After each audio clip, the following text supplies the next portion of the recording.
Benjamin Castaldi méconnaissable en pleine banqueroute, son fils Simon marqué à vie.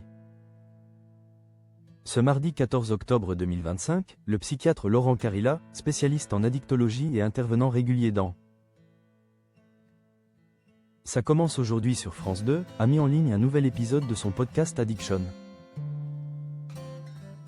Pour ce deuxième épisode de la saison 5, il recevait Simon Castaldi, le fils de Benjamin Castaldi.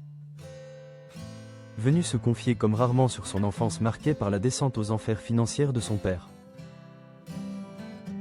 Le jeune homme, aujourd'hui connu pour sa participation à plusieurs émissions de télé-réalité, est revenu sans détour sur un épisode douloureux de sa vie, la banqueroute de l'ex-animateur de Secret Story.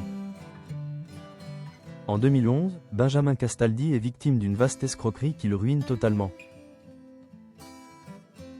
Forcé de quitter la France, il s'envole pour Los Angeles en 2012 afin de tenter de rebondir en tant que producteur.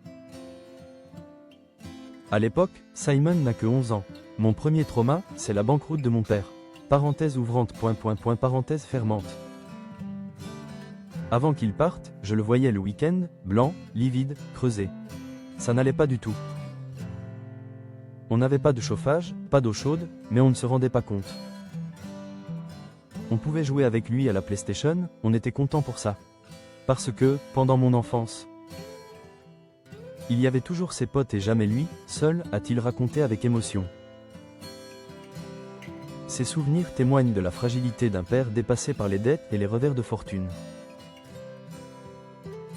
À cette époque, Benjamin Castaldi, jadis l'un des animateurs les plus populaires du petit écran, vit une véritable traversée du désert.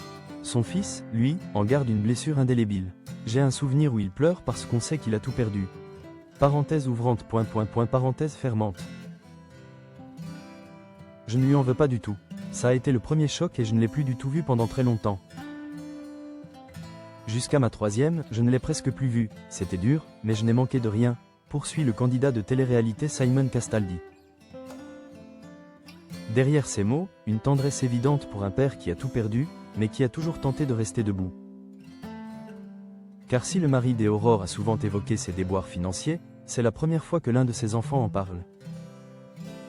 Avec autant de franchise, aujourd'hui, le fils du présentateur de Loft Story semble apaisé, même s'il reconnaît que cette période a marqué son rapport à la vie et à la stabilité. En parallèle, la famille Castaldi refait parler d'elle à travers la sortie du film Moi qui t'aimais, consacré à Simone Signoret et Yves Montand. Les grands-parents de Benjamin, un long métrage que ce dernier n'a pas hésité à critiquer ouvertement, estimant qu'il réécrit l'histoire et trahit la réalité de cet amour légendaire. Entre souvenirs douloureux et fidélité familiale, Simon et Benjamin Castaldi rappellent que derrière les projecteurs, certaines cicatrices ne disparaissent jamais vraiment.